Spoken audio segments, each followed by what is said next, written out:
New York শহরের প্রথম মুসলিম ও দক্ষিণ এশীয় তথা ভারতীয় বংশোদ্ভূত নবনির্বাচিত মেয়র জোহরান মামদানি। কিন্তু তার এই পরিচয় যুক্তরাষ্ট্রের রাজনীতিতে যেমন আলোচনা সৃষ্টি করেছে, তেমনি উদ্বেগ তৈরি করেছে ভারতীয় ও নিউ ইয়র্ক প্রবাসী ভারতীয়দের মধ্যে। বিজয় ভাষণে মামদানি আধুনিক ভারতের অন্যতম প্রতিষ্ঠাতা জওহরলাল নেহরুকে উদ্ধৃত করেন এবং বলিউডের জনপ্রিয় একটি গানের তালে মঞ্চ থেকে বিদায় নেন। মামদানির এই বিজয়কে অনেকে মার্কিন রাজনীতিতে সাবেক প্রেসিডেন্ট ডোনাল্ড ট্রাম্পের অভিবাসন বিরোধী নীতির বিরুদ্ধে শক্তিশালী প্রতীকী জবাব হিসেবে দেখছেন। যুক্তরাষ্ট্রের বৃহত্তম শহর নিউ ইয়র্কের মেয়র হিসেবে তার ভূমিকা শুধু স্থানীয় রাজনীতি নয়, আন্তর্জাতিক ক্ষেত্রেও প্রভাব ফেলবে বলে মনে করা হচ্ছে। ভারতের প্রধানমন্ত্রী নরেন্দ্র মোদী ও ক্ষমতাসীন বিজেপির একজন কড়া সমালোচক হিসেবে পরিচিত মামদানি।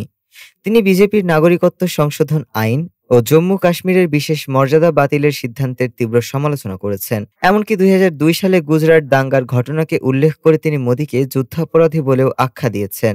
বিশ্লেষকরা মনে করছেন, ট্রাম্প মোদী সম্পর্ক যখনই ঠান্ডা পর্যায়ে, ঠিক তখন যুক্তরাষ্ট্রের একটি গুরুত্বপূর্ণ শহরের মেয়র হিসেবে মোদী বিরোধী এক নেতার উত্থান দুই দেশের সম্পর্কের ভারসাম্যে নতুন মাত্রা যোগ করতে পারে।